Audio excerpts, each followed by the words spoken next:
ini kita melanjutkan pertemuan perkuliahan kita yang ketiga. Alhamdulillahirrahmanirrahim, kita lanjutkan. Bersyukur kehadirat Allah yang sudah mempertemukan kita di siang menjelang sore ini di perkuliahan manajemen pendidikan Islam. Kita semua selalu diberi kesehatan untuk menjalani perkuliahan dan hari-hari aktivitas pekerjaan kegiatan kita semua. Bapak Ibu, hari ini kita melanjutkan tema kita manajemen pendidikan Islam. Hari ini temanya adalah rumusan masalah, dan seperti yang saya sampaikan di awal bahwa saya berharap setiap pertemuan Bapak Ibu melakukan presentasi meskipun tidak sangat formal ya. Formalnya nanti di pertemuan ke-9 dan seterusnya tentang proposal Bapak Ibu, tentang penelitian yang akan Bapak Ibu lakukan. Tetapi setiap pertemuan diharapkan materi pertemuan yang terakhir selalu Bapak Ibu sampaikan progresnya yang dikaitkan dengan penelitian Bapak Ibu sendiri. Sehingga jika pertemuan kita terakhir berbicara tentang latar belakang, maka saya berharap hari ini Bapak Ibu melaporkan latar belakang penelitian yang akan Bapak Ibu lakukan.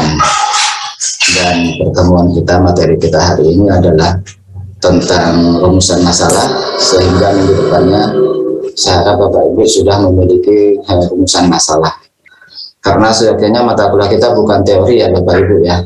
Jadi betul-betul praktek, Bapak Ibu betul-betul take note apapun yang Bapak Ibu dapatkan di perkuliahan kita dan dimasukkan ke proposal penelitian Bapak Ibu masing-masing. Nah, itu harapannya, tidak sekedar teori tapi juga praktek, selalu menambahkan ide-ide bergantung kepada perkembangan perkuliahan kita.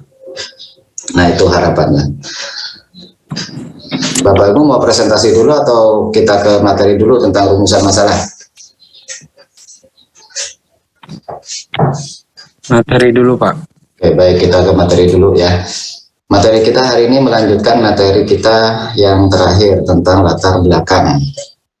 Jika latar belakang penelitian adalah alasan tertentu mengapa penelitian itu layak dilakukan, maka hari ini kita melanjutkan ke rumusan masalah. Bapak Ibu yang sudah terlanjur S2 ini, tesis tidak sama ya dengan skripsi ya. Tesis tidak sekedar Bapak Ibu copy paste lalu menuangkan dalam bentuk latar belakang, nah, tidak seperti itu ya. Tetapi tesis itu latar belakangnya, rumusan masalahnya, itu secara sadar Bapak Ibu menuangkannya dalam bentuk tesis. Jadi bukan dikasih tahu teman, bukan dikasih tahu dosen, tapi berdasarkan kemampuan Bapak Ibu sendiri. Tesis itu cirinya lebih independen Bapak Ibu, lebih mandiri. Karena lebih mandiri, maka Bapak Ibu dituntut untuk tahu lebih banyak. Tidak dijejali seperti S1 ya. Minggu lalu kita berbicara bagaimana latar belakang itu menjadi alasan suatu penelitian layak atau tidak layak dilakukan. Nah, tempatnya itu ada di latar belakang. Latar belakang itu tidak hanya merangkai kata dan kalimat lalu timbul latar belakang, tidak seperti itu ya. Latar belakang itu memberikan alasan mengapa penelitian tertentu layak dilakukan, itu latar belakang. Latar belakang jika penelitian Bapak Ibu adalah kualitatif, maka harus berbicara tentang fenomena yang ditunjang oleh data-data empiris. Jika Bapak Ibu penelitiannya adalah kuantitatif, maka latar belakang banyak berbicara tentang teori yang melahirkan asumsi. Karena asumsi itulah nanti yang melahirkan hipotesis dan dicek dalam bentuk penelitian, uji hipotesis Bapak Ibu. Itu kuantitatif. Jadi apapun latar jenis penelitiannya itu sangat ditentukan oleh latar belakang. Nah, jangan lupa di latar belakang juga menyiapkan relevant studies. Relevant studies itu adalah semua jenis penelitian orang lain yang sudah orang lain lakukan dan Bapak Ibu mampu memberikan perbandingan kesamaan dan perbedaannya di mana. Itu disebut dengan paparan kesenjangan. Paparan kesenjangan itu letaknya di paling bawah di latar belakang sebelum Bapak Ibu menyimpulkan, sebelum paragraf terakhir kesimpulan.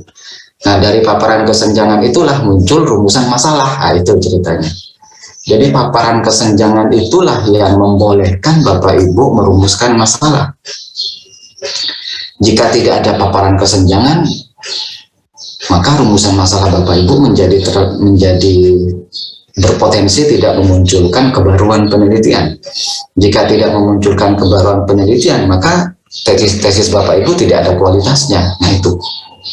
Di situ letaknya, di situ persoalannya.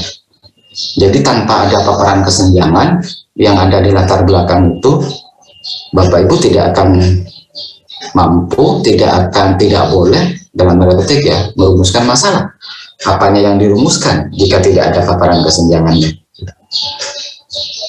Paparan kesenjangan itu apa yang sudah orang lain lakukan dan apa yang orang lain belum lakukan. Nah, Bapak Ibu masuk ke yang belum dilakukan, itu menjadi penelitian Bapak Ibu sendiri dalam bentuk rumusan masalah. Contoh sederhana adalah calon suami ideal atau calon istri solehah. Nah, Bapak Ibu ketika mencari versi calon istri atau calon suami idaman, maka Bapak Ibu perlu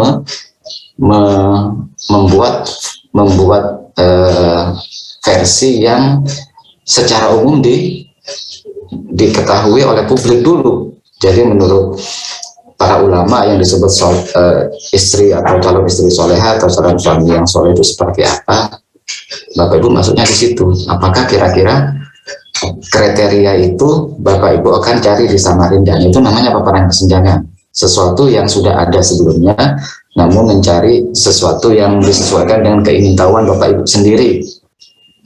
Jika Bapak Ibu sering mendengar sekolah unggul, pengelolaan sekolah unggul, baik di mungkin Jawa, Sumatera, Sulawesi, kemudian Bapak Ibu ingin mencari di Samarinda, tipe-tipe sekolah unggul itu seperti apa, nah itu disebut dengan paparan kesenjangan. Dan dari paparan kesenjangan itu Bapak Ibu melahirkan rumusan masalah. Gitu. Jadi rumusan masalah itu tidak bim salah bim datang, Bapak Ibu ya dikasih teman gitu, enggak gitu.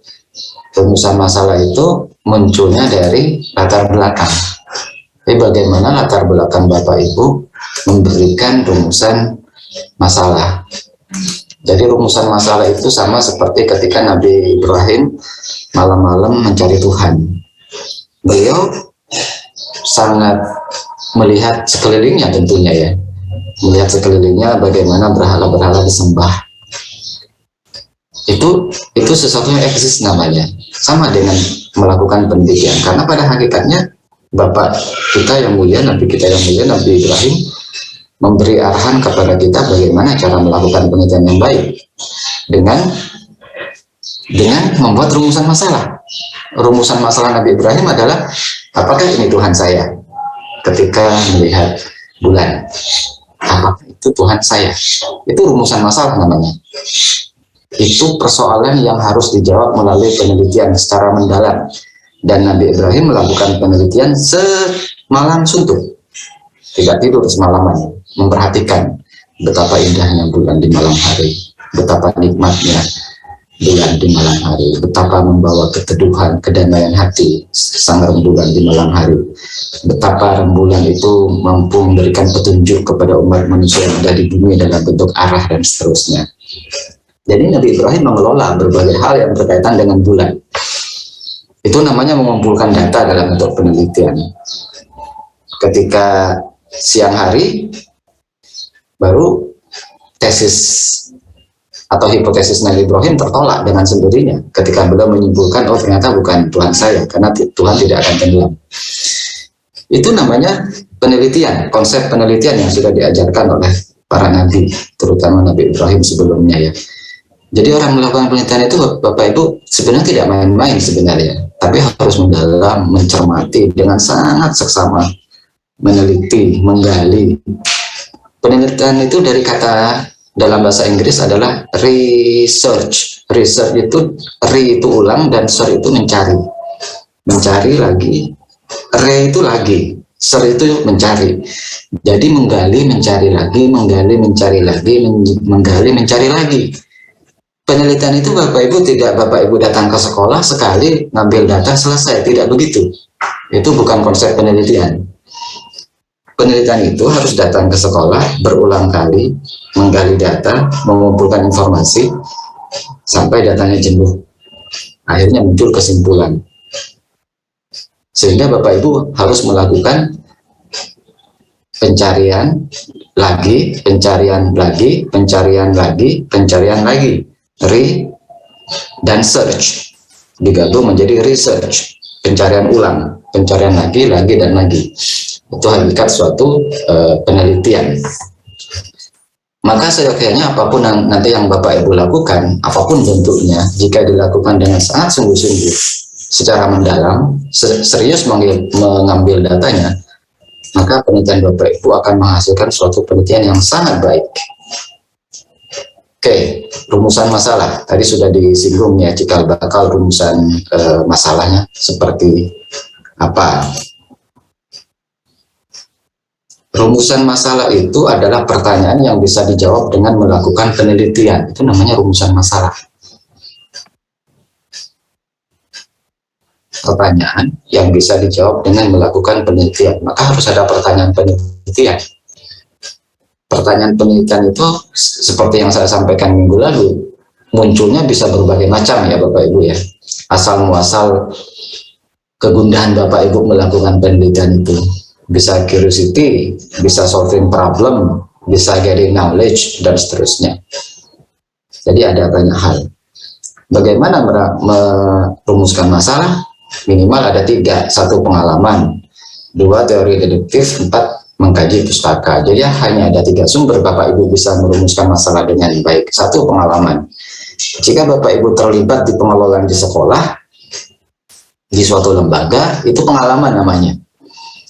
Jadi bagaimana Bapak Ibu misalnya menjumpai di sekolah saya pengelolaan administrasinya kurang bagus. Nah itu pengalaman. Saya ingin mengembangkan suatu sistem informasi manajemen yang bagus di sekolah saya. Jadi Bapak Ibu nanti berdasarkan pengalaman, maka penelitiannya akan mengarahkan kepada penelitian pengembangan SIM, sistem informasi manajemen. Atau Bapak Ibu merasa pengelolaan guru amburadul di tempat saya, rekrutmennya nggak jelas, pembinaannya nggak jelas, capacity buildingnya nggak jelas, reward and punishmentnya nggak jelas. Nah, saya ingin melakukan penelitian yang lebih baik. Nah, itu namanya pengalaman. Jadi Bapak Ibu, pengalaman yang negatif itu bisa diarahkan menjadi penelitian, tapi sifatnya memperbaiki apa yang Bapak Ibu alami. Itu disebut penelitian pengembangan. Jadi mengembangkan sesuatu yang kurang baik menjadi lebih baik dalam bentuk penelitian berdasarkan pengalaman. Atau berdasarkan pengalaman Bapak Ibu menjumpai suatu pengalaman yang sangat berharga, di mana Bapak Ibu ketemu sekolah-sekolah yang sangat bagus manajemen sekolahnya, taruhlah manajemen keuangan. Sekolah ini pemasukannya sedikit hanya dari murid, tapi sekolahnya begitu maju, begitu bagus. Tidak tergantung ke dana dari pemerintah misalnya ya. Nah, hal yang baik seperti ini Bapak Ibu bisa teliti juga. Jadi Bapak Ibu perlu mengeksplor pengalaman Bapak Ibu. Apapun pengalamannya, arahkan dalam bentuk penelitian pengelolaan pendidikan. Jangan semua ya. Apakah pengalaman yang cenderung Bapak Ibu arahkan ke pengelolaan sumber daya manusia, tenaga pendidik kependidikan, pengelolaan marketing, pengelolaan murid, pengelolaan kurikulum, pengelolaan pembelajaran, dan seterusnya.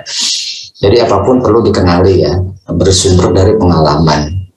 Ataukah Bapak Ibu ingin meneliti kepemimpinan, model-model kepemimpinan misalnya ya, atau Bapak Ibu ingin meneliti kualitas manajemen tertentu misalnya, atau Bapak Ibu ingin meneliti manajemen resiko misalnya. Ini sangat banyak di area manajemen yang bisa Bapak Ibu lakukan based on experiences, pengalaman ya, bisa diangkat berdasarkan pengalaman. Yang berikutnya teori deduktif. Teori deduktif berarti teori yang sudah mapan ya. Jadi Bapak banyak teori-teori manajemen tentang manajemen, misalnya teori tentang TQM misalnya ya, Total Quality Management, teori kepemimpinan, teori pengelolaan madrasah, teori banyak sekali, teori pesantren dan seterusnya. Ini berdasarkan teori yang ada, Bapak Ibu juga bisa merumuskan masalah. Apakah teori ini ketika dicek di lapangan implementasinya seperti apa? Apakah cenderung berubah, lebih baik, lebih buruk dan seterusnya berdasarkan teori. Berikutnya mengkaji pustaka, ini yang paling gampang ya sebenarnya. Kaji pustaka berarti Bapak Ibu perlu membaca hasil-hasil penelitian, jangan skripsi karena Bapak Ibu S2 ya. Yang harus dibaca adalah tesis, minimal tesis. Kemudian disertasi, artikel jurnal Sinta 2 atau Sinta 3, Sinta 1, 2, maksimal Sinta 3. Bapak Ibu jika baca artikel, pastikan dulu dicek sumber artikelnya. Jangan sampai artikel tidak jelas, jurnalnya Bapak Ibu jadikan sandaran, nggak boleh ya. Bapak Ibu sekelas S2 sudah perlu memahami mana jurnal yang bisa dipercaya, mana yang tidak, mana yang bereputasi, mana yang tidak jelas. Itu harus dikenali dari sekarang. Jangan asal artikel Bapak Ibu ambil. Oke, berikutnya kriteria rumusan masalah. Rumusan masalah yang baik itu satu, memberi kontribusi terhadap ilmu pengetahuan. Jadi jangan sampai rumusan masalah itu Bapak Ibu tidak memberi kontribusi terhadap pengembangan ilmu pengetahuan. Harus diarahkan secara teori memperbaiki sistem yang ada di bidang manajemen. Berikutnya merumuskan untuk penelitian selanjutnya. Rumusan masalah yang bagus membuka ruang untuk pengembangan penelitian yang sejenis di masa yang akan datang. Lalu rumusan masalah itu bisa dikumpulkan datanya. Bapak Ibu, penelitian yang baik itu bisa dikumpulkan datanya. Penelitian yang kurang baik, meskipun ideal, itu tidak bisa dikumpulkan datanya. Maksudnya seperti ini. Saya ingin meneliti sekolah unggul Universitas Surya misalnya. Itu kan sekolah yang kampus yang luar biasa hebat ya di Jakarta sana. Tetapi apa bisa dikumpulkan datanya? Bisa, tapi mahal. Nah, itu hindari. Penelitian yang mahal, menghabiskan waktu, menghabiskan energi, itu sebaiknya dihindari. Lakukanlah penelitian yang terjangkau. Lakukan penelitian yang accessible, permissible, affordable. Jadi, lakukanlah penelitian yang bisa diakses datanya. Kemudian Bapak Ibu dapat izin dalam bentuk permisi, dan yang terakhir Bapak Ibu affordable, artinya bisa diupayakan untuk mengambil datanya, bisa dijangkau dari sisi keuangan dan waktu. Jadi penelitian yang baik itu bisa diambil datanya. Jangan bunuh diri. Saya ingin melakukan penelitian di Kalimantan Utara, sementara rumah Bapak Ibu Samarinda. Nah, itu penelitian yang mahal namanya. Oke, jadi carilah penelitian yang bisa diambil datanya. Terakhir, variabel dapat diketahui. Jangan variabel ambigu. Variabel itu harus bisa diukur. Jadi harus ada indikasinya. Jangan penelitian yang saya ingin meneliti pengelolaan sekolah alam. Contoh ya. Tapi Bapak Ibu nggak tahu indikator sekolah alam itu seperti apa. Itu nggak bagus. Kecuali Bapak Ibu tahu indikator sekolah alam itu seperti apa. Makanya hati-hati sekarang untuk menetapkan variabel. Variabel itu betul-betul bisa diukur. Ada indikatornya atau ada indikasinya. Ini sekedar contoh ya, tidak harus diikuti, tapi sekedar contoh. Rumusan masalah kuantitatif adalah rumusan yang mengambil data secara angka ya. Contoh, apakah ada korelasi antara motivasi dan prestasi. Ini bisa diukur dua variabel, tapi untuk S2 tidak cukup ya, harus ada satu variabel tambahan ya, karena minimal 3 kan. S2 itu 2 variabel X, 1 variabel Y, atau 1 variabel X, 2 variabel Y, itu minimal. Lebih bagus. Apa pengaruh dan seterusnya ya, apa pengaruh kepemimpinan terhadap prestasi sekolah, ini juga 2 variabel. Kalau S2 sebaiknya nanti ditambah. Apa pengaruh kepemimpinan dan apa gitu terhadap prestasi sekolah. Apakah korelasi antara gaji, motivasi, prestasi terhadap prestasi kerja misalnya. Nah, ini yang contoh yang 2 variabel ya, minimal 2 variabel maksudnya. Jadi gaji, motivasi terhadap prestasi kerja, X-nya 2, Y-nya 1. Kemudian Jika penelitian rumusan masalah kuantitatif itu cenderung menanyakan apakah, nanti jawabannya atau tidak di kesimpulannya, maka penelitian kualitatif lebih kepada eksplorasi, lebih kepada ada apa, bagaimana, apa bentuknya, apa tipenya, mengapa, dan seterusnya. Jadi eksplorasi terhadap sesuatu hal yang tidak sekedar bertanya apakah, namun juga informasi tertentu, menjawab apa, bagaimana, mengapa, dan seterusnya. Misalnya, apakah tipe kepemimpinan yang diterapkan di MTS Cahaya, misalnya, tipe kepemimpinan seperti apa, bagaimana penerapannya. Jadi, minimal itu Bapak Ibu mengandung dua hal, apa, bagaimana. Bagus kalau ada mengapa. Itu pertanyaan standar MTS 2 minimal dua ya. Apa, mengapa, bagaimana, dan seharusnya bisa mencari tahu mengapa. Rumusan masalah itu seharusnya bisa mengarahkan kepada variabel. Variabelnya seharusnya jelas. Contohnya, apakah tipe kepemimpinan? Nah, itu variabelnya berarti jelas tipe kepemimpinan. Bagaimana penerapan kepemimpinan? Variabelnya jelas. Penerapan kepemimpinan. Itu namanya variabel yang bisa diteliti. Kemudian teori harus bisa dicari atau harus bisa disiapkan. Bapak Ibu tanpa teori tidak akan bisa ngambil data, karena ngambil datanya berdasarkan teori yang ada. Terus metode penelitian yang perlu disiapkan, artinya bisa mengarahkan ke metode. Metodenya nanti akan seperti apa dengan rumusan masalah yang ada. Apakah metode penelitian yang mengarah ke penelitian korelasi, kausal, eksplorasi, studi kasus, metakognisi, dan seterusnya. Instrumen, nah instrumen satu paket dengan metode ya. Jadi kalau metodenya kelihatan, maka seharusnya instrumennya juga menjadi lebih jelas dengan adanya variabel tertentu. Oke, rumusnya, PR-nya adalah sekarang buatlah rumusan masalah sebanyak-banyaknya. Ini untuk minggu depan. Baik, sekarang saya mengundang Bapak Ibu, boleh dikaitkan dengan rumusan masalah, boleh juga fokus kepada latar belakang alasan penelitian yang kemarin dilakukan. Oke, saya ini sudah mulai ini ya Bapak Ibu ya, sudah mulai off cam ya. Rasanya sudah dipesankan untuk tidak off cam. Silakan sekarang saya mengundang Pak Amiruddin yang pertama. Silakan Pak.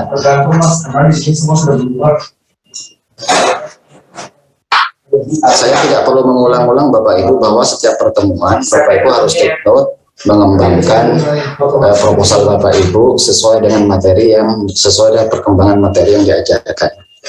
Jadi setiap ada informasi baru, segera take note, segera masukkan ke latar belakang. Pak Amiruddin silakan. Bismillahirrahmanirrahim. Assalamualaikum warahmatullahi wabarakatuh. Waalaikumsalam warahmatullahi wabarakatuh. Terima kasih kepada Bapak Dr. Umar Fauzan yang telah memberi kesempatan. Saya di sini juga memakai literasi atau memakai referensi dari buku metode penelitian yang saya pakai, Pak. Jadi mungkin referensi yang saya akan utarakan yang ada di sini. Oke, mantap. Jadi sudah ada bukunya, ya. Fokusnya ke latar belakang, Pak ya. Baik, Pak.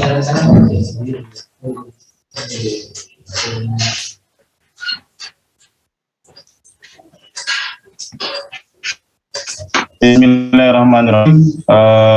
Saya akan fokus ke latar belakang ya. Jadi dalam perspektif metode penelitian kualitatif itu terdapat dua pemahaman dalam metode kualitatif, yaitu tentang metode kualitatif yang berlandaskan pada filsafat positivisme dan metode penelitian kualitatif yang berlandaskan pada filsafat positivisme atau interpretasi. Jadi metode ini yang ditujukan yaitu untuk mendapatkan latar belakang dari rumusan-rumusan masalah itu.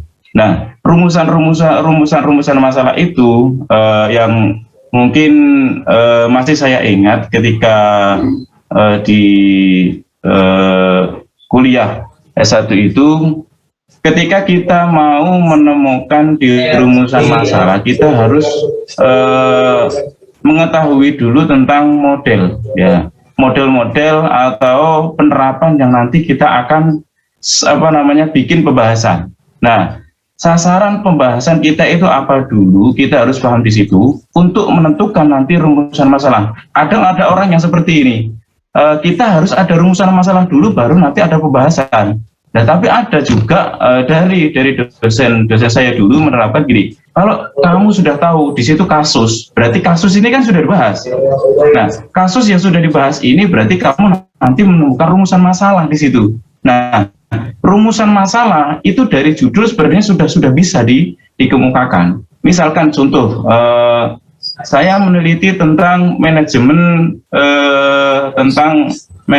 tata usaha yang ada di sekolahan SD ini, gitu. Jadi rumusan masalah itu tadi bisa difokuskan, ditujukan kepada TU tadi, tata usaha yang mengelola tentang administrasi. Gimana sih itu? Nah, nanti kan ada pertanyaan di sini yang akan menjadikan rumusan masalah.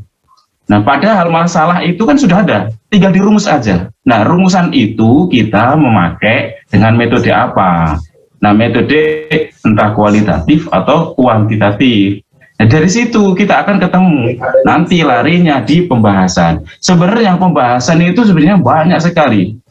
Entah pembahasan itu dari sudut pandang di mana kita akan mengambilnya. Karena dalam satu kata aja itu bisa dibahas banyak sekali. Yang penting nanti di ujung-ujungnya itu ketemu jawaban dari rumusan masalah ini. Mungkin itu dulu Pak dari saya. Terima kasih. Assalamualaikum warahmatullahi wabarakatuh. Oke, waalaikumsalam warahmatullahi wabarakatuh. Penjelasan yang bagus meskipun tidak nyambung dengan pertanyaan saya ya Bapak. Bapak Ibu, saya hanya ingin bertanya yang sederhana saja, tidak perlu jawaban filosofis ya. Pertanyaan saya cukup sederhana. Bapak Ibu ingin meneliti apa? Apa alasannya, itu aja. Jadi nggak perlu Bapak Ibu menjawab dengan uraian panjang lebar yang sifatnya filosofis.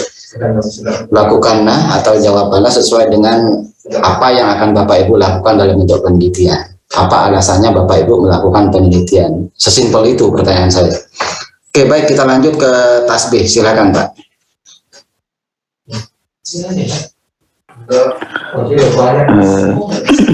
Baik, terima kasih.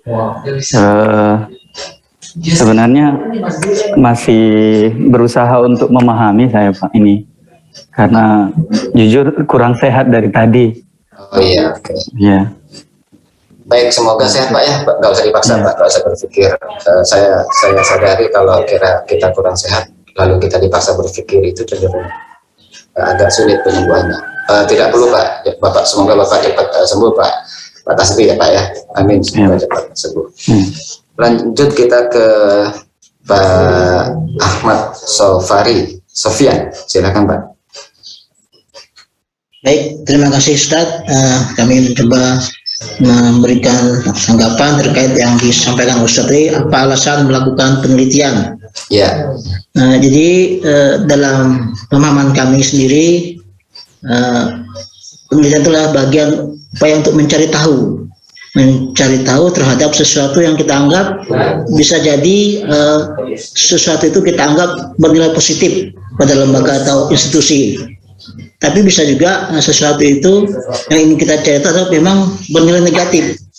Nah, dari sisi itu kami melihat ini khusus terkait dengan objek yang pernah kami sampaikan di awal pertemuan offline kemarin itu, pengelolaan sebuah lembaga RA itu. Jadi intinya memang ada keingintahuan, karena kan kami berada di luar dari sistem lembaga itu. Tapi lembaga ini kan di antara lembaga-lembaga yang ada di Kutai Barat memiliki nilai plus. Pertama dari sisi bangunan seperti itu. Kedua dari segi jumlah siswanya selalu bertambah.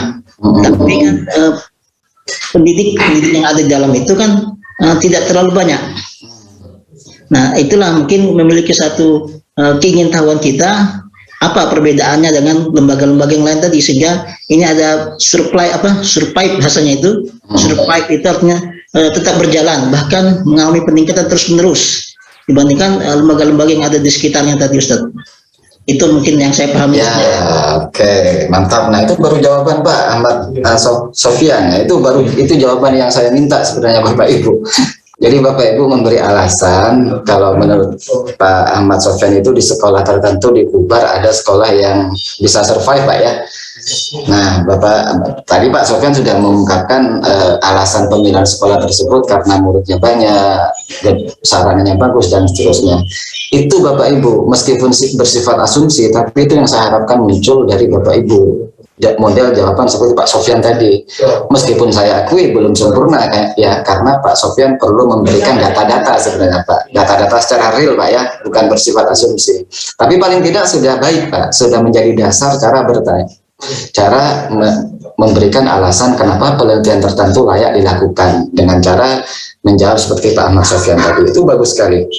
Cara menjawabnya bagus meskipun belum ada data-data empiris yang menunjukkan bahwa data murid yang banyak itu datanya dari mana, apakah dari Dikbud, Kanwil, dan seterusnya.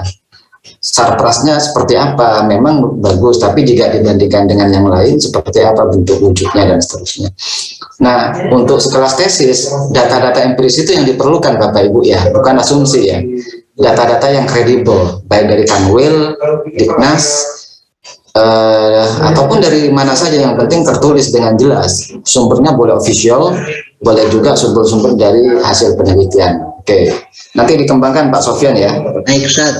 Yang pertama, yang kedua Pak Sofyan perlu masuk ke pengelolaan apa di tingkat TK RA tadi, apakah pengelolaan keuangannya atau SDM-nya dan seterusnya. Itu perlu dipilih salah satu Pak, supaya lebih fokus dan supaya lebih mudah Bapak memberikan atau fokus kepada indikator-indikasi yang ingin dilakukan penelitian. Fokus ke salah satu Pak, jangan umum Pak. Kalau umum nanti terlalu banyak Pak. Oke Pak? Ya, oke. Jawaban yang bagus. Andri, silakan Andri. Pak Andri. Ya, baik. Assalamualaikum warahmatullahi wabarakatuh. Waalaikumsalam warahmatullahi wabarakatuh. Baik, terima kasih Pak. Dari kemarin kan ini masih meraba-raba soal judul mengenai judul tesis yang akan mau dibawakan Pak. Kemarin juga sudah ada masukan dari Bapak mencari hal yang mungkin di dalam buku itu sudah ada terkait masalah teori yang lebih spesifik nanti apa yang mau kita cari. Mungkin saya lebih kepada sarana prasarana pendidikan Pak di MI Madrasah Ibtidaiyah di daerah saya.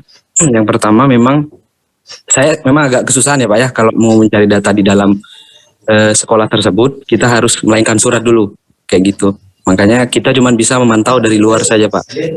Nah itu mungkin kesusahan saya yang pertama kalau mau melihat bagaimana sarana prasarana yang sudah ada, dan juga mau kita melihat ideal sekolah dasar yang notabene memang seperti apa sih yang ideal untuk di sekolah-sekolah gitu. Karena yang saya lihat ada dua sekolah yang memang berbeda dari sarana prasarana Pak. Yang pertama mengenai lahan ya, lahan yang memang yang satu itu lahannya memang sempit dan tempat bermainnya juga sempit dan fasilitasnya memang tidak memadai. Namun memang benar di situ menjadi salah satu tantangan ya Pak ya, dari segi fasilitas yang disediakan dari pihak sekolah untuk anak didiknya. Nah, di situ saya melihat bahwa di sekolah yang terlihat ideal ini itu saya lihat nuansanya bagus untuk anak-anak bisa berkembang lah dari sarana prasarananya Pak. Yang di sisi lain di sekolah yang lain ini mungkin keterbatasan lahan itu tadi Pak, keterbatasan lahan dan juga sarana tempat bermain anak dan lain-lain yang menunjang untuk aktivitas anak tersebut yang juga saya pikir masih kurang menunjang. Nah, ini mungkin permasalahan saya yang pertama tuh untuk meneliti ke dalam Pak, kita harus melayangkan surat terlebih dahulu Pak. Kayak gitu sih Pak untuk saat ini saya sampaikan. Terima kasih Pak. Oke, baik Pak Andri, ketika Bapak sudah fokus ke atau ingin fokus ke pengelolaan sarpras itu bagus Pak. Artinya Bapak sudah punya satu topik sebenarnya. yaitu tentang Sarpras. Namun ada dua hal yang ingin saya garis bawahi dari penjelasan Bapak. Pertama, Bapak ingin meneliti di sekolah dasar tadi ya, kalau tidak salah ya. Ya, MI Pak. Sekolah dasar atau MI? MI Pak, MI. Maksudnya Oke. dengan SD gitu. Ya Bapak Ibu yang lain ya, hindari karena Bapak Ibu kuliahnya di manajemen pendidikan Islam, hindari untuk meneliti di sekolah dasar, kecuali MI tadi sudah diralat oleh Pak Andri.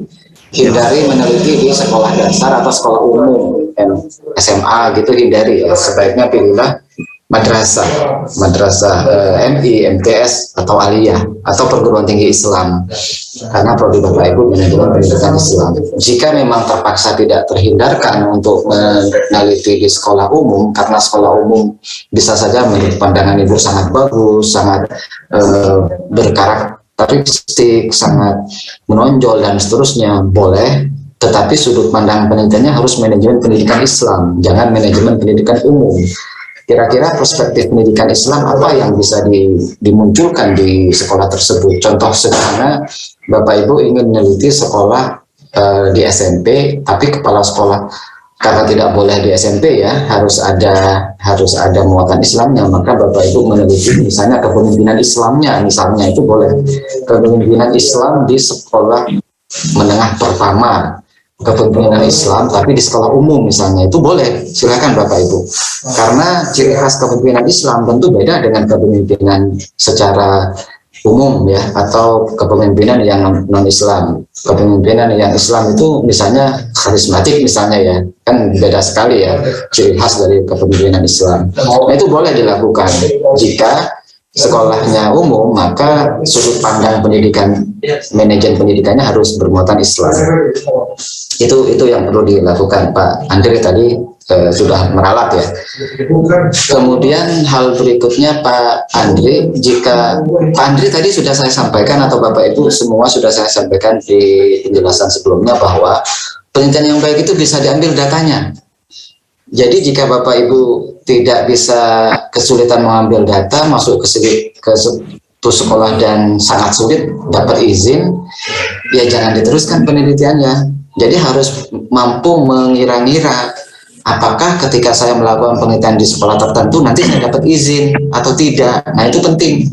Jangan asal masuk ke sekolah, ke suatu tempat yang kira-kira Bapak Ibu masih meragukan statusnya. Boleh tidak masuk ngambil datanya itu. Jadi perlu dipastikan dari awal bahwa jika Bapak Ibu melakukan penelitian di tempat tersebut, data penelitian bisa diambil.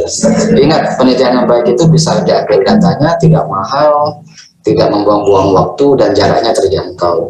Tapi bukan berarti Bapak Ibu sekelas S2 tiba-tiba penelitian di kampung sendiri, di PPU, di Bontang, di satu lokasi. Jangan. Seorang magister harus mampu keluar dari zona demografi Bapak Ibu sendiri. Usahakan jika Bapak Ibu rumahnya di Kubar, penelitinya jangan di Kubar, tapi di Balikpapan, Samarinda, atau di Kutim misalnya. Jangan meneliti di kabupaten atau kota Bapak Ibu sendiri. Kapan berkembangnya? Kapan expand pemikirannya? Kapan mencari tahu lokasi suatu kejadian tertentu di daerah orang lain, begitu ya. Jadi harus keluar dari zona demografi Bapak Ibu yang aman selama ini. Jadi banyak hal yang perlu Bapak Ibu pertimbangkan sekelas magister ini. Penguasaan konten, pemilihan demografi, pemilihan jumlah lokasi penelitian, itu sangat perlu dipertimbangkan Bapak Ibu ya. Oke, jangan kesannya nanti kok skripsi banget kesannya gitu, jangan seperti itu. Baik, kita lanjut ke Muhammad Saifuddin. Alasan penelitian, Pak. Baik Ustadz, sebelumnya saya mau menyampaikan dulu sedikit perubahan dari judul yang akan saya teliti ini Ustadz. Sebelumnya kan kemarin itu program tahfiz, tapi tetap saya mau masih rasa penasaran saya ini Ustadz, tetap mau di program tahfiz di level sekolah dasar Islam terpadu yang saya ingin teliti Ustadz. Yang saya ingin sampaikan ke Ustadz, mungkin bisa memberikan masukan ke saya apakah ini masih relevan untuk saya teliti di level tesis nanti. Karena ini Ustadz, sebelumnya saya itu berpikir bahwa program tahfiz ini adalah sesuatu yang memang daya tarik buat saya itu memang sangat sangat perlu untuk diteliti, karena sebagai orang Islam, program tahfiz ini memang dari zaman Nabi Muhammad dulu, Ustaz, itu dasar-dasar pendidikan Islam memang dari awalnya memang dari hafalan-hafalan Al-Quran yang dibimbing oleh Rasulullah langsung, dan itu yang menjadi daya tarik saya hingga saat ini yang sudah berkelanjutannya zaman sampai sekarang ini, di mana kita berada di zaman teknologi yang itu juga bisa menjadi daya tarik tersendiri, bisa jadi meninggalkan dasar-dasar Islam itu, Ustadz. Nah, di zaman sekarang kita ini, yang saya teliti di Samarinda ini, Ustadz, fenomena yang ada di Samarinda masih eksis program tahfiz untuk menjadi daya tarik orang tua murid baru, Ustadz. Jadi orang tua murid baru ini mereka masih melihat sekolah-sekolah yang menyediakan program untuk tahfiz. Nah, jadi salah satunya untuk meningkatkan minat orang tua, dan salah satunya lagi untuk lembaga itu sebagai daya saing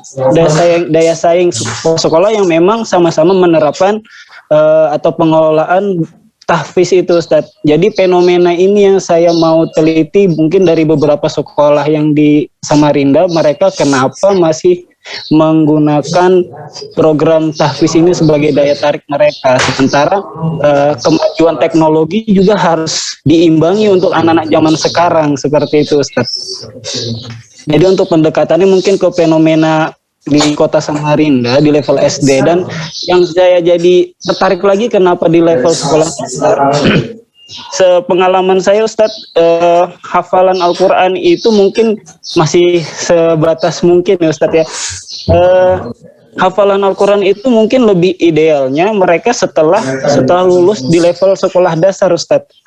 Jadi mungkin setelah mereka selesai sekolah dasar, mereka masuk ke sekolah menengah pertama, mereka itu sudah mulai tertanam kemandirian. Mungkin mereka kalau misalnya orang tua melihat anaknya berminat di hafalan Al-Quran, anak-anak ini sudah lebih siap ketika mereka sudah mulai menjajaki kemandirian, bisa orang tuanya mengarahkan ke pondok pesantren. Tapi di zaman sekarang ini mereka malah lebih berminat, anak-anaknya sekolah dasar itu sudah mulai belajar hafalan Al-Quran. Mungkin dari situ saya mungkin masih tertarik ini, Ustadz, untuk meneliti fenomena pengelolaan program tahfiz sebagai minat daya tarik orang tua dan daya saing sekolah itu, Ustadz. Mungkin bisa dipahami, Ustadz, saya bingung menjelaskannya. Sangat bisa. Baik, itu aja dulu, Ustadz, yang bisa saya sampaikan. Terima kasih. Baik, temanya sangat menarik, Pak. Saya setuju bahwa program tahfiz ini memang perlu diteliti, karena begitu boomingnya sekarang ya, orang tua menyekolahkan anaknya ke level NI atau SD atau sanawiyah atau SMA, itu lebih perspektif orang tua itu alasan di tempat atau di sekolah tersebut ada program tahfiznya atau tidak, itu menjadi alasan yang penting. Dari titik ini alasannya bisa masuk akal jika tema ini ingin atau mau diteliti, Pak Saifuddin ya. Hanya nanti sifatnya menjadi dua ya kalau menurut saya. Pertama adalah studi kasus. Jika studi kasus, Bapak perlu memberikan alasan yang unik dan karakteristiknya kuat untuk kasus-kasus atau sekolah-sekolah yang Bapak pilih. Terserah Bapak mau pilih sekolah yang mana, tetapi harus berikan indikasi yang jelas, karakteristik yang jelas, alasan yang jelas kenapa sekolah tertentu dipilih. Misalnya karena labelnya sekolah Islam, sekolah Islam titik-titik misalnya ya, alasan pertama. Jika kita berbicara tentang studi kasus, maka kan harus ada alasannya, Pak. Beda dengan deskriptif, beda dengan fenomenologi kan. Jika alasannya adalah kasus tertentu, maka Bapak harus menyediakan syarat terhadap sekolah yang dipilih. Contoh sekolah Islam syaratnya berarti sekolah yang memang ada label Islamnya, sekolah Islam, apakah sekolah SD Islam atau sekolah SMP Islam misalnya. kalau memang mau dibawa ke studi kasus. Jadi Bapak memotretnya adalah sekolah-sekolah Islam ini menyediakan tahfiz. Itu pemilihan lokasi penelitiannya. Atau jika bukan sekolah Islam, Bapak boleh mengajukan tesis, mengajukan alasan bahwa yang saya pilih adalah sekolah yang setiap semester atau setiap tahun adalah sekolah-sekolah yang secara kontinu dan rajin mengirimkan perwakilannya di lomba-lomba tahfiz, misalnya di lomba-lomba tahfiz. Ini juga bisa jadi alasan. Nah, kalau ini yang dijadikan reason, alasan pemilihan lokasi, maka tidak wajib sekolah Islam, bisa saja sekolah biasa yang tidak ada embel-embel Islamnya. Maksud saya adalah jika pemilihan Bapak adalah studi kasus, maka pastikan Bapak memiliki alasan kenapa lokasi itu dipilih itu, Pak. Nah, Bapak perlu mulai mencari sudut pandang apa yang dipilih. Lokasi tertentu itu kenapa dipilih. Nah, itu Pak, satu. Tapi jika Bapak kiblat berpikirnya adalah deskriptif, Bapak ingin menggambarkan bagaimana program-program tahfiz ini dikelola di Samarinda, maka Bapak nggak perlu memberikan alasan yang spesifik seperti tadi, tapi Bapak cukup memberikan alasan bahwa sekolah yang saya pilih adalah sekolah yang memiliki program tahfiz. Nah, itu nanti melibatkan banyak sekolah. Nanti tujuannya memberikan gambaran begitu banyak sekolah di Samarinda yang memiliki program tahfiz. Kemudian Bapak juga bisa berkiblat ke fenomenologi, fenomena tertentu, begitu booming fenomenanya, tapi alasan fenomena yang muncul itu apa? Apakah dakwah misalnya, Pak? Alasan dakwah, ada fenomena dakwah yang di sekolah-sekolah tersebut. Maka saya akan mengumpulkan sekolah-sekolah yang saya teliti berdasarkan alasan tertentu, fenomena dakwah misalnya, fenomena menghindari kenakalan remaja misalnya, begitu. Saya serahkan ke Bapak sebenarnya, karena penelitian itu bebas tergantung dari kita sudut pandang mana yang akan kita gunakan. Kalau menurut kita adalah karakteristik tertentu yang begitu kuat, maka jatuhnya ke studi kasus. Tapi kalau kita hanya ingin memberikan gambaran utuh tentang fenomena tahfiz di Samarinda, saya akan cukup deskriptif saja di permukaan ya. Atau alasan fenomena tertentu tadi karena dakwah dan seterusnya. Jadi tinggal Bapak memilih sebenarnya mau dibawa kemana. Yang penting tema ini jangan berubah. Kalau sekali Bapak sudah punya tema pengelolaan tahfiz, nah itu dipertahankan. Tinggal nanti pengambilan datanya disesuaikan dengan mau dibawa kemana penelitiannya. Begitu Pak. Dan jangan lupa Pak, untuk program tahfiz ini di Samarinda karena sudah booming, maka Bapak perlu menggarisbawahi tadi ya beberapa alasan penting kenapa program tahfiz itu dilakukan. Nanti jangan lupa Bapak kaitkan dengan manajemen Pak. Manajemennya jangan ambigu kalau bisa. Maksud saya program tahfiz itu Bapak mau konkret dari pengelolaan apa, apakah pembelajarannya kah, apakah kurikulumnya kah gitu. Jadi perlu lebih jelas bahwa penelitian Bapak itu masuk ke wilayah pengelolaan kurikulum program tahfiz di mana gitu. Jadi nanti fokus ke kurikulumnya. Kurikulum berarti isinya, ustadz-ustazahnya, isinya dan seterusnya. Itu kurikulum atau pembelajaran, manajemen pembelajaran. Itu Pak variabel-variabel yang perlu Bapak pertimbangkan. Kalau bisa masuk ke salah satu manajemen saja, tidak usah semua. Kalau semua Bapak banyak nanti datanya. Yang paling dekat adalah kurikulum atau pembelajaran, kurikulum atau manajemen pembelajaran dengan alasan tadi Pak ya, apakah fenomenologi, deskriptif atau studi kasus. Baik, sekarang Kausar. Silakan Pak Kausar, alasan Pak ya. Ya, terima kasih Pak. Seperti di pertemuan yang awal itu Pak ya. Jadi kemarin saya sempat tertarik dengan pengelolaan manajemen di Sarpras Pak. Sama seperti Pak Andri tadi. Tapi di sini saya lebih kepada media pengajaran oleh si guru tadi Pak. Jadi kenapa mau saya coba kita teliti di sini? Jadi di sini saya mau menelitinya ke sekolah aliyah Pak. Rencananya aliyah yang ada di Samarinda, khususnya aliyah negeri. Jadi di situ mau melihat melihat media pengajaran yang dimiliki oleh madrasah sendiri. Kemudian mau melihat juga Pak di situ ingin kita lihat dari media pengajaran yang dimiliki oleh madrasah tadi, apakah memberikan motivasi dan kreativitas kepada guru-guru tersebut dalam mengajar. Kemudian setelah itu, setelah dilihat adanya motivasi dan kreativitas di situ, kita akan melihat lagi peningkatan nilai dari si murid dari kreativitas guru. Mungkin sampai situ aja masih Pak. Ya.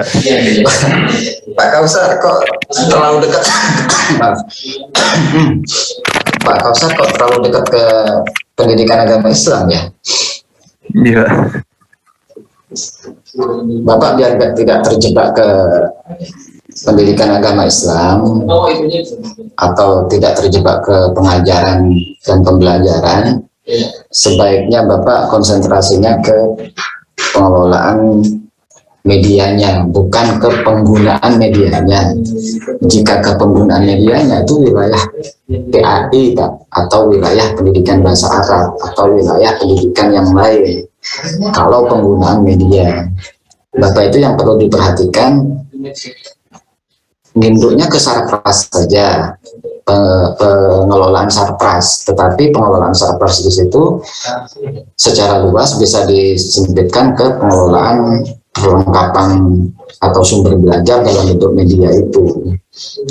Jadi pengelolaan media pembelajaran atau sumber belajar di sekolah, maksudnya ke bagaimana media itu dikelola oleh sekolah, bagaimana sekolah itu menyiapkan media pembelajaran. Kalau media pembelajaran nanti secara komprehensif Bapak perlu potret ya, media visual dalam bentuk mungkin dalam bentuk LCD proyektor, gambar-gambar, maniken dan seterusnya, itu media audio dalam bentuk media-media yang sifatnya suara, atau juga dalam bentuk media audio visual.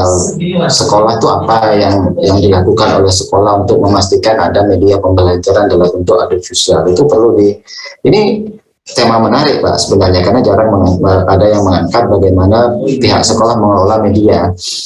Seringkali sekolah itu kan membebaskan gurunya untuk menyediakan medianya masing-masing Pak ya, sering sekali. Tapi jika Bapak ketemu kasus-kasus di sekolah, bagaimana sekolah memastikan media itu disuplai oleh pihak sekolah, dijaga, dirawat, digunakan oleh gurunya, maka bagus juga untuk diteliti. Bagus Pak, tapi secara mendalam saya harap medianya bisa dieksplorasi betul oleh Bapak nanti ya, dan tidak kepada guru Pak, tapi sekolah Pak yang ngelola Pak. Lebih Kalau Bapak ke pengelolaannya Pak ya. Tentu kan Bapak nggak sengaja masuk manajemen pendidikan Islam. Iya. Kan sudah terlanjur masuk manajemen pendidikan Islam. Pengelolaan medianya oleh sekolah, bukan oleh guru. Kalau oleh guru, dan Bapak pendidikan agama Islam nantinya. Jadi segala sesuatu yang terkait dengan sarpras media yang dilakukan oleh sekolah, mulai dari pengadaan sampai monitoring evaluasinya, itu yang tugasnya Bapak untuk teliti nanti. Bapak potret berpikirnya adalah manajemen Pak ya, pengelolaan Pak ya, bukan penggunaan. Sekali lagi bukan penggunaan, salah jurusan Bapak kalau ke penggunaan media.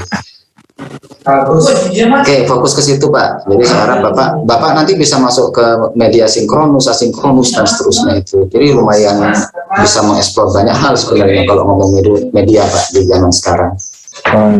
Ya, Bapak mau sinkronus, asinkronus, atau Bapak mau ke media pembelajaran menurut Omar Hamalik itu, tentang media, jenis-jenis media itu misalnya.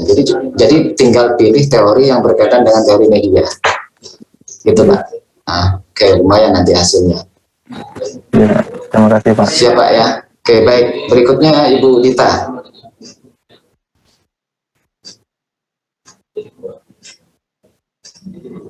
Ibu Dita tidak mendengar suara saya. Kalau Ibu tuh kita ganti ke Ibu Rina Atis Siskawati. Ya, terima kasih Ustadz. Untuk latar belakang dari tes saya yang kemarin itu kan untuk judulnya dari pengaruh kemampuan manajerial kepala sekolah terhadap kinerja mutu layanan tenaga kependidikan, perbandingan antara Samarinda dan Balikpapan kan tidak bisa. Kemudian saya coba kalau seumpama saya ngambilnya nanti bukan sebalik papan sih, di Balikpapan, yaitu tetap dengan kemampuan manajerial kepala sekolah madrasah terhadap motivasi dan kinerja tenaga kependidikan. Kenapa saya tetap mengambil itu? Ya karena memang basic saya, pengalaman kerja saya sebelumnya, sebelum kerja di SD pun saya juga dulu bekerja di sebuah lembaga manajemen, walaupun hanya staff, cuman punya pengalaman di situ, jadi tertariknya ingin menggali peranan dari pemimpin itu sendiri, karena memang poin utamanya itu pemimpin yang bisa memanage, mengontrol dan lain sebagainya. Kemudian ketika bekerja di sekolah negeri ada beberapa perbedaan yang mencolok karena tipe-tipe pemimpin kepala sekolah juga berbeda-beda. Nah, karena saya tidak bisa mengambil penelitiannya di sekolah negeri, kemungkinan mungkin saya akan mengambil di madrasah, mungkin nanti di MI ataupun di MTS, seperti itu, Ustaz. Saya kira sudah cukup jelas apa yang ingin Ibu teliti. Tapi hati-hati Bu ya, karena S2 itu kan kalau kuantitatif harus diusahakan harus mengembangkan instrumen sendiri. Instrumennya ada 3 Bu ya. Instrumen tadi Ibu agak kurang konsisten juga, yang mau diteliti peran kepala kepemimpinan atau kemampuan manajerial, itu 2 hal yang berbeda. Oh gitu. Ya, itu konsistenkan dulu apakah Ibu mau variabel X-nya ini adalah kemampuan manajerialnya. Ibu, saya ulangi nggak apa-apa itu yang manapun yang mau Ibu teliti. Persoalannya bukan itu, persoalannya adalah bisa tidak Ibu mengembangkan instrumen yang mengambil dari indikator kemampuan manajerial. Jika Bapak Ibu tahu kemampuan manajerial itu indikatornya adalah ABCDFG, maka silakan dikembangkan menjadi instrumen. Kemudian instrumen tersebut nanti diuji coba validity dan reliability, karena ciri dari kuantitatif kan instrumennya harus divalidity atau tidak, atau konsisten atau tidak, kan gitu Bu. Jadi harus siap-siap mengembangkan instrumen kemudian menguji cobanya. Atau apakah Ibu mau peran kepemimpinan? Kalau ke peran kepemimpinan berarti yang emas itu Bu ya, yang akronim itu yang baru sisi X. Sisi Y-nya adalah motivasi. Motivasi itu indikatornya apa? Pengembangan instrumennya nanti apa, kemudian kinerja itu indikatornya apa, lalu bagaimana mengembangkan instrumen sehingga ketemu bisa diambil datanya. Berarti ada 3 variabel yang perlu Ibu siapkan untuk dikembangkan instrumennya, yaitu kemampuan manajerial kalau memang nggak berubah ya, karena agak inkonsisten sepertinya. Kadang Ibu ngomong peran, nanti balik lagi ke kemampuan kayak gitu. Nah, dibuat konsisten saja dengan Y1 yaitu motivasi dan Y2 yaitu kinerja. Nah, jangan lupa siap-siap belajar SPSS supaya datanya yang dimasukkan tidak manual Bu, tapi masuknya ke SPSS. Saya pikir sudah cukup clear, tinggal PR-nya Ibu untuk belajar mengembangkan instrumen plus memasukkan data ke SPSS supaya ketemu datanya. Data secara parsial maupun data secara komprehensif. Minimal ada 4 pertanyaan rumusan masalah Bu ya. Hubungan X ke Y1, hubungan itu yang pertama. Yang kedua hubungan X dan Y2, lalu hubungan X dan ke Y1 dan ke Y2 nya. Berarti minimal ada 4 atau ada 3 rumusan masalah. Oke, baik, kita lanjutkan ke Zainuddin.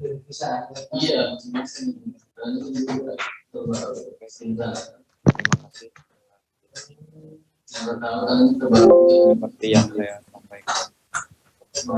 Ya, silakan Pak.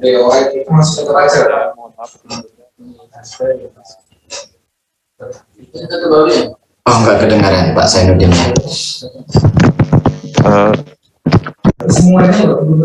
Sebelumnya saya mohon maaf Pak, sebelumnya saya hadir dalam penjelasan nomor sebelumnya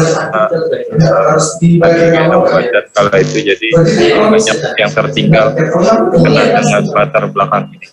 Tapi saya coba menyampaikan seperti halnya di pertemuan pertama, saya berkenan dengan kepala madrasah dalam pengembangan. Saya tidak, maaf Pak Zainuddin, saya tidak bisa mendengar suara Bapak. Tes, jelas gak Pak? Kadang jelas, kadang tidak jelas gitu. Iya, tampaknya karena ini, karena headset yang Bapak pakai. Saya coba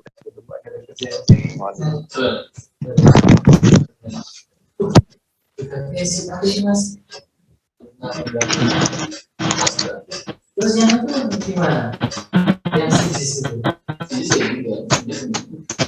Sambil menunggu Pak Zainuddin, saya persilakan Bapak Ibu yang lain, tidak perlu ditunjuk, tapi silakan dijawab.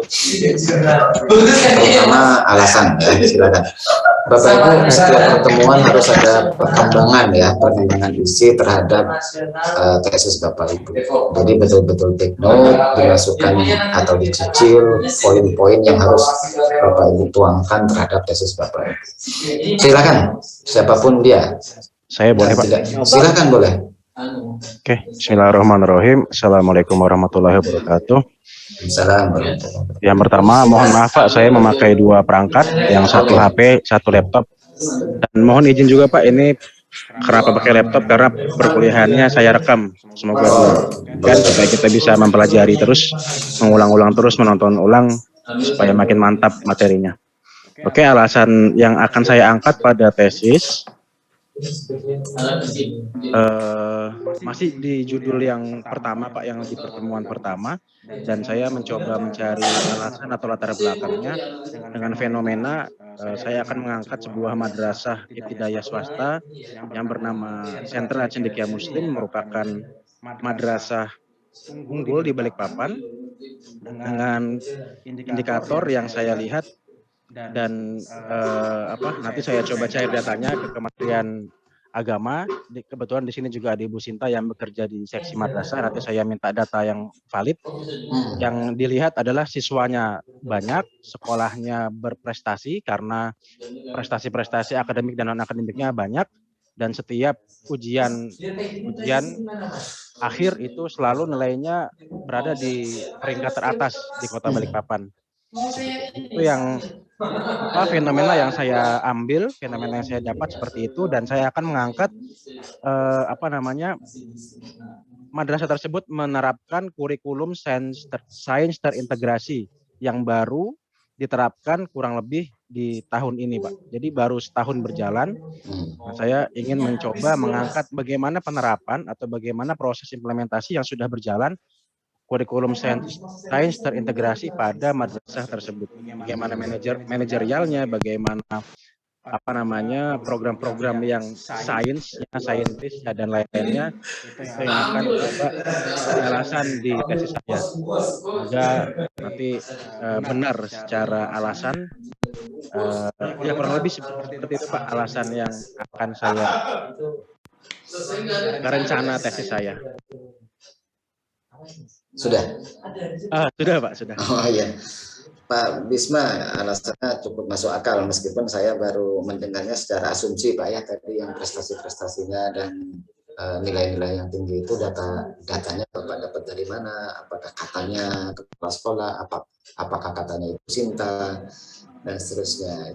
Itu lain kali perlu dimunculkan Pak ya, alasan data tadi munculnya Bapak ketemunya di mana, alasan data-data tadi, apakah data yang dikeluarkan oleh Kanwil, Diknas dan seterusnya. Jadi perlu dimunculkan. Alasan yang lain tentang penerapan kurikulum tertentu tadi, itu perlu dicek ulang apakah itu sudah menjadi kebijakan sekolah dan seterusnya, dan Bapak perlu meng-cross-check penerapan kurikulum itu secara level nasional bagaimana. Tapi ini tentu menjadi penelitian yang menarik jika memang saya menganggapnya asumsi Pak ya, maaf, saya menganggapnya asumsi karena Bapak perlu banyak membaca data secara official, secara resmi gitu Pak. Mudahan semua yang Bapak sampaikan akurat semua, mudahan sehingga kita tidak ragu untuk rekomendasikan Bapak Bisma untuk betul-betul meneliti di sekolah tersebut. Itu harapan saya. Dan manajemen kurikulum tentu menarik, sangat menarik. Tidak banyak yang masuk ke manajemen kurikulum. Bagaimana Bapak harus melihat, memotret kurikulum di sekolah tersebut, mulai dari perencanaan kurikulumnya sampai ke monef kurikulumnya. Itu bagus, Pak. Itu akan sangat memberikan barang yang sangat bagus nantinya tentang pengelolaan kurikulum di suatu sekolah tertentu. Jangan lupa kurikulumnya Bapak sandingkan, Bapak bahas dengan kurikulum 2013 dan kurikulum prototipe yang mulai diberlakukan di Jawa, Pak, ya, untuk kurikulum Merdeka. Jadi Bapak perlu menguasai dengan sangat baik kurikulum 2013 dan calon kurikulum Merdeka yang sementara ini dalam bentuk kurikulum prototipe dan diberlakukan di beberapa tempat di Indonesia. Bagus, Pak. Saya kira Bapak akan jadi ahli manajemen kurikulum nantinya. Harapan saya banyak membaca tentang kurikulum, harus fokus ke situ. Kalau sudah jelas tentang manajemen kurikulum, jangan beralih ke yang lainnya dulu, Pak. Bapak harus masuk ke situ, dikuasai sebaik mungkin tentang pengelolaan kurikulum. Siapa ya? Insya Allah siap, Pak. Mohon bimbingannya. Iya, siap. Berikutnya, ada lagi yang ingin menyampaikan? Coba Ustaz. Silakan. Oh, ini yang Ibu Sinta yang Kanwil tadi. Bukan Kanwil, Pak. Saya kota. Oh iya. Okay. Bukan ya, Bu ya. Assalamualaikum warahmatullahi wabarakatuh. Waalaikumsalam warahmatullahi wabarakatuh. Ini saya mencoba, Pak, baru dioret-oret. Saya sampaikan ke Bapak tentang pengaruh manajemen keuangan madrasah berbasis rencana kerja anggaran madrasah berbasis elektronik dalam pengelolaan dana bos madrasah. Nah, ini terkait dengan Kementerian Agama yang sudah mengalokasikan setahunnya itu sekitar 10 triliun, Pak, untuk dana bos madrasah. Dan diharapkan memang di sini dengan dana bos ini dapat mewujudkan generasi masa depan yang terbaik. Nah, hanya saja tantangannya di sini adalah di kualitas belanja. Apakah dana bos itu betul-betul sudah dibelanjakan untuk membiayai kegiatan-kegiatan yang mendukung mutu pembelajaran atau belum? Nah, di sini dengan adanya pengelolaan madrasah, dana bos madrasah ini memang yang kita ketahui, Pak, sebelumnya ini memang agak berantakan. Saya sendiri sudah 10 tahun di seksi pendidikan madrasah ini membimbing teman-teman dalam pengelolaan dana madrasah.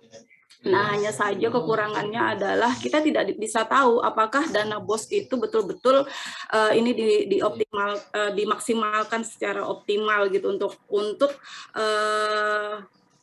pembiayaan yang berdasarkan berbasis mutu, jadi bukan berbasis keinginan semata, jadi berbasis kebutuhan, maksud seperti itu. Nah, dengan hal ini ternyata 2 tahun lalu ini Kementerian Agama sendiri meluncurkan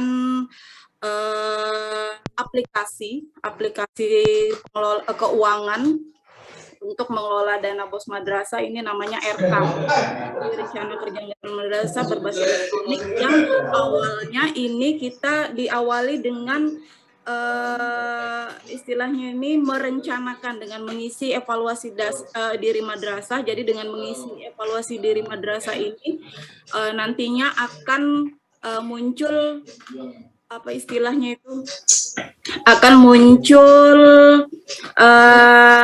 apa saja yang direkomendasikan untuk dibeli atau dimaksimalkan dana bosnya. Jadi program-program apa saja yang harus. Nah, itu sudah ada rekomendasi, Pak, dengan aplikasi EDM gitu. Sehingga nanti ketika kita mengusulkan di RKAM untuk membuat rencana kerja anggaran madrasah selama setahun ke depan, itu kita sudah tepat memang berdasarkan berbasis kebutuhan, jadi bukan keinginan semata. Nah, yang jadi masalah di sini selama 2 tahun ini aplikasi yang istilahnya sampai sedemikian besar dialokasikan anggarannya oleh Kementerian Agama ternyata tidak maksimal digunakan oleh teman-teman madrasah. Alasannya karena salah satunya yaitu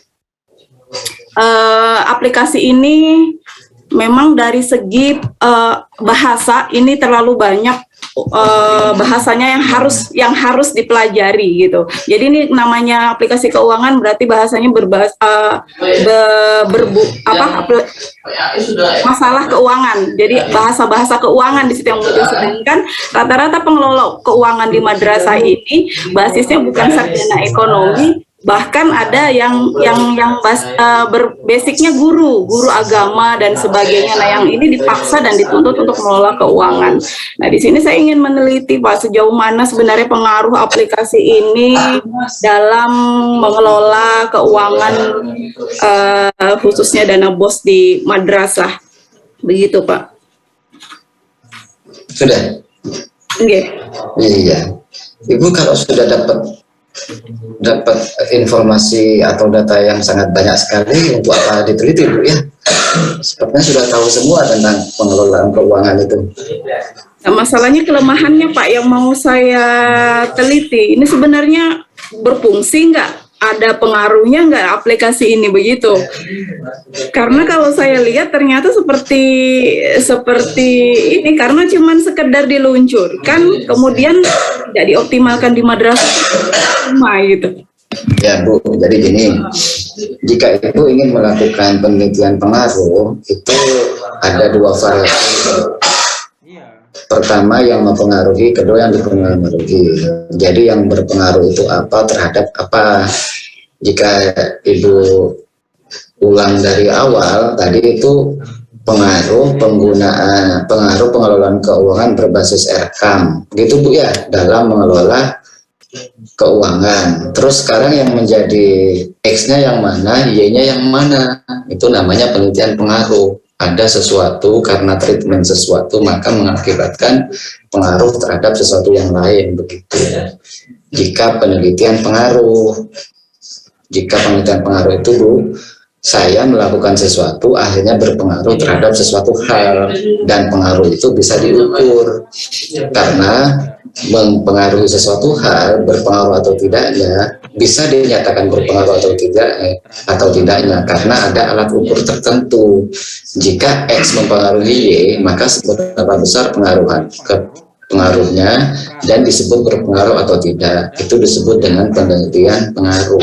Kausal namanya, penelitian sebab akibat. Jika Ibu hanya ingin tahu kendalanya, kelemahannya di mana, berarti bukan penelitian pengaruh. Jika Ibu hanya ingin tahu sejauh mana, yang seperti yang Ibu ulang-ulang tadi, saya hanya ingin tahu sejauh mana RKAM itu dipahami dengan baik sehingga tidak muncul kendala-kendala dan panjang lebar dan seterusnya. Itu bukan penelitian pengaruh Ibu, itu hanya penelitian yang sifatnya memberikan gambaran terhadap penggunaan RKAM dalam pengelolaan keuangan gitu. Bahasa saya cukup sederhana ya, semoga tidak bisa dipahami ya. Ya, nggak bisa dipahami ya bahasa yang sederhana saya. Oke, insya Allah tidak bisa dipahami.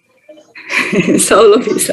Kalau Ibu ingin melihat pengaruh RKAM, berarti Ibu harus tahu RKAM ini berpengaruh terhadap apa, dan kedua variabel tersebut harus bisa diukur sehingga nanti Ibu bisa tahu seberapa besar pengaruhnya dan benar-benar berpengaruh atau tidak. Ini ciri dari penelitian pengaruh Bu ya, untuk kuantitatif. Jika Ibu tidak ingin melihat seberapa besar pengaruh dan berpengaruh atau tidaknya, namun Ibu hanya ingin melihat bagaimana dilaksanakan, bermasalah atau tidak, ada kendala atau tidak, dan seterusnya, itu bukan penelitian pengaruh. Jadi Ibu harus memposisikan diri dulu, apakah mau penelitian pengaruh atau tidak, begitu. Apakah sekedar ingin mengetahui penerapan RKAM, penggunaan RKAM oleh guru-guru tadi yang Ibu bilang bahwa mereka dari PAI dan tidak ngerti keuangan. Nah, itu kan tidak nyambung dengan penelitian pengaruh. Itu lebih ke eksplorasi saja gitu. Bu, paham Bu Sinta? Mudah tidak bingung. Nah, Ibu sudah cukup banyak tahu tentang RKAM, nah, jadi tinggal eksplorasi sebenarnya. Dan kalau saran saya supaya eksplorasinya leluasa, jangan dibatasi dengan penelitian pengaruh dulu, tapi lebih ke penelitian yang mengeksplorasi bagaimana rekam digunakan, ngerti atau tidak guru-guru tersebut, kendalanya di mana, masalahnya di mana, solusinya apa gitu. Siap Pak. Oke, yang lain. Iya Pak. Ya. Baik, sebelumnya terima kasih untuk waktu yang diberikan. Nanti insya Allah kami akan meneliti suatu penelitian yang mungkin kurang lebih sama dengan Pak Bisma tadi kalau saya dengar tadi itu Pak. Jadi Pak Bisma itu yang mana tadi penelitiannya? Mengenai kurikulum tadi. Oh, kurikulum, ya. Iya. Jadi kami melihat ada suatu lembaga pendidikan yang kami lihat termasuk majulah dibandingkan beberapa pendidikan yang ada di sekitarnya. Dibuktikan kalau kami lihat secara gambarannya, yang pertama meningkatnya jumlah pendaftar setiap bulan, setiap tahunnya. Setiap bulan Pak, atau setiap minggu jangan-jangan. Iya, itu yang pertama. Dan yang kedua, output yang keluar juga memiliki kualitas yang setidaknya ada suatu ciri khas berbeda dengan output dari beberapa lembaga pendidikan yang lainnya Pak. Setelah kami lihat dan kami lihat gambaran-gambaran yang awamnya saja, ternyata lembaga pendidikan tersebut itu sama mengintegrasikan beberapa kurikulum yang ada kalau di Indonesia kan menggunakan kurikulum 13 Pak ya, yang kita ketahui. Tapi lembaga ini dia memiliki beberapa kurikulum, yang mana dengan beberapa kurikulum ini dia padukan jadi satu. Yang kita mengetahuinya karena dari jumlah mapel yang ada di lembaga pendidikan tersebut. Artinya di luar dari mapel-mapel yang ditentukan di kurikulum 13, ke-13 itu ada mapel-mapel yang lain. Nah, dari situlah muncul suatu pemikiran kami untuk meneliti lembaga pendidikan tersebut, kurikulum apa saja yang dia pakai. Yang kedua, bagaimana cara dia memadukan beberapa kurikulum di dalam satu lembaga pendidikan, sehingga memicu mempunyai efek yang positif ya. Pertama, pendaftaran tiap tahun santri bertambah. Yang kedua, output yang keluar juga memiliki ciri khas atau memiliki kelebihan dibandingkan mungkin beberapa lembaga pendidikan yang lain. Ya, seperti itu Pak gambarannya untuk kami. Oke, baik. Ternyata karena sudah sama dengan Pak Bisma, nggak usah saya komentari Pak ya, kan sama sudah. Baik. Jadi, tapi intinya Pak Daud dan juga teman-teman yang lain, saya kira inti dari magister itu adalah Bapak Ibu itu akan menjadi pakar ya, pakar manajemen pendidikan. Karena menjadi pakar, maka Bapak Ibu mulai mengurangi asumsi dan katanya. Mulailah mengurangi asumsi. Asumsi itu berarti pendapat Bapak Ibu sendiri, dan katanya itu berarti pendapat seseorang yang belum tervalidasi keakuratannya. Hindari dua hal itu dan mulai memperbaiki kemampuan diri, penguasaan diri terhadap manajemen pendidikan. Jika Pak Daud ingin meneliti manajemen kurikulum, maka pastikan Pak Daud dan Bapak yang lainnya untuk memahami struktur kurikulum yang ada di Indonesia dan wajib diberlakukan di Indonesia. Berarti hari ini 2013. Bapak harus tahu apa filosofi 2013 itu, apa ciri khasnya, karakternya apa, tujuannya apa, itu harus sangat paham supaya ketika Bapak Ibu meneliti satu sekolah ada muatan kurikulum yang lain, dengan mudah Bapak Ibu memberikan informasi tersebut karena sudah memiliki pemahaman yang baik tentang kurikulum 2013 itu Pak ya. Jadi Bapak harus sangat menguasai karakternya, filosofinya, dan tujuannya, dan seterusnya. Sehingga ketika ada muatan yang lain dengan mudah disampaikan. Begitu, silakan yang lain. Bapak Ibu, kurangi asumsi dan kurangi juga katanya. Ya, untuk menjadi seorang pakar itu, mulailah memperbanyak bacaan tentang kurikulum, tentang manajemen, dan semuanya terkait dengan pengelolaan pendidikan. Jadi mulailah belajar mencari informasi yang valid, official, baik dari pemerintah maupun dari sumber-sumber hasil penelitian. Itu intinya di situ. Silakan, ada yang mau ditanyakan lagi? Saya Ya, ya silakan. Nggak kedengaran tapi suaranya. Jadi saya sedikit memodifikasi judul saya yang pertama, Pak. Judul saya itu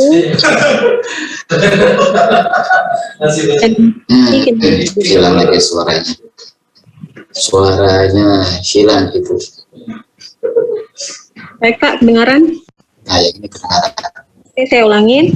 Jadi judul saya pengaruh disiplin dan motivasi kinerja guru terhadap pencapaian standar pendidik di madrasah aliyah swasta berakreditasi A di Samarinda. Jadi latar belakang saya itu ya ingin mengetahui pengaruhnya perilaku disiplin guru, motivasinya terhadap pencapaian standar pendidik. Karena di situ kan ada indikator-indikator yang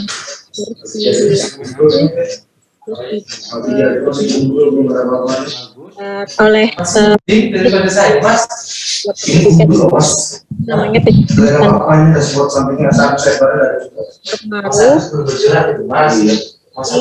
dan kinerja guru itu. Lalu yang saya kedengaran ya, ya itu nggak kedengaran. Nggak kedengaran Bu, hilang Bu. Nggak bisa dibayang-bayangkan ini kan? Dari awal lagi ini. Saya ulang lagi ya Pak. Kita ulang dari Pak Daud aja kali ya. Dari awal semua. Ya Ibu, silakan. Jadi judul saya pengaruh disiplin dan motivasi kinerja guru terhadap standar pendidik madrasah berakreditasi A di Samarinda.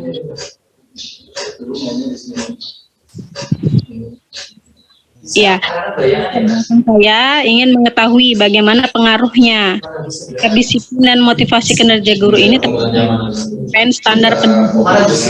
Inovatif Pak. Seperti itu Pak, utamanya di sekolah-sekolah yang berakreditasi A. Wih, mantap.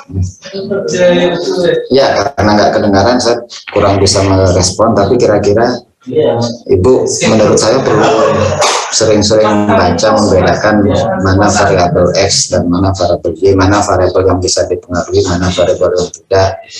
Itu perlu dipelajari secara lebih seksama Ibu, karena disiplin, motivasi itu sama-sama variabel yang bisa dipengaruhi. Jadi kalau semua variabel itu bisa dipengaruhi, itu bukan penelitian pengaruh, tapi penelitian hubungan namanya, hubungan antara variabel disiplin, variabel motivasi, dan seterusnya itu. Jadi itu yang perlu Ibu banyak membaca dulu ya. Perlu banyak membaca bagaimana variabel-variabel tersebut bisa diambil datanya dan ciri-ciri atau karakteristik dari suatu variabel tertentu. Karena saya tidak begitu mendengar, saya hanya selintas mendengar bagian itu saja yang Ibu sampaikan. Baik Bapak Ibu, yang lain? Judul boleh berubah-ubah ya. Bapak Ibu, judul boleh berubah-ubah, usah. Terutama jika Bapak Ibu belum memiliki topik penelitian yang acak, itu silakan untuk mencari bentuk. Saya juga tidak melarang Bapak Ibu setiap pertemuan berubah, itu enggak. Kalau memang Bapak Ibu mencari bentuk, mencoba memahami apa yang harus Ibu lakukan, Bapak Ibu lakukan. Tiba-tiba dalam perkembangan perkuliahan juga banyak informasi yang mampu mengubah cara berpikir Bapak Ibu. Nah, silakan berubah-ubah. Setiap pertemuan silakan berubah-ubah. Jadi kalau ada 16 pertemuan, ada 16 judul yang Bapak Ibu sampaikan. Silakan saja.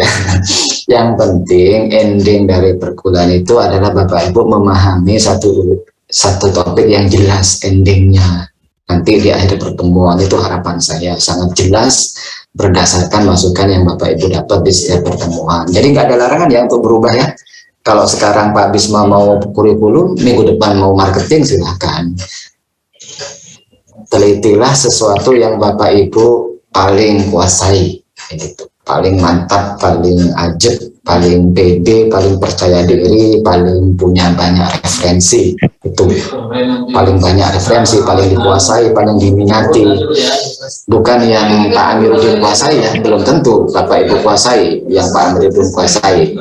Ya, jadi lakukanlah yang Bapak Ibu kuasai. Cukup ya Bapak Ibu ya hari ini ya. Semoga setiap pertemuan ada masukan dan ada perkembangan. Jangan sama dengan minggu lalu setiap pertemuan. Jadi minggu depan kalau saya menanyakan hal yang sama, latar belakang dan rumusan itu sudah harus lebih ajib lagi. Sudah harus lebih kuat lagi. Bapak Ibu silahkan identifikasi data-data empiris yang berkaitan dengan topik Bapak Ibu semua. Jangan asumsi. Nah, perbanyak itu. Perbanyak referensi, perbanyak bacaan, perbanyak penguasaannya. Jadi setiap pertemuan menjadi lebih baik, itu harapan saya. Dan Bapak Ibu menjadi lebih siap. Apapun yang Bapak Ibu lakukan, jika Bapak Ibu tahu indikatornya, tahu cirinya, tahu definisinya, maka penelitian menjadi gampang sekali dan mudah sekali dipertanggungjawabkan dalam bentuk ujian. Itu harapan saya. Terima kasih. Sampai jumpa minggu depan. Assalamualaikum warahmatullahi wabarakatuh. Waalaikumsalam. Waalaikumsalam warahmatullahi wabarakatuh.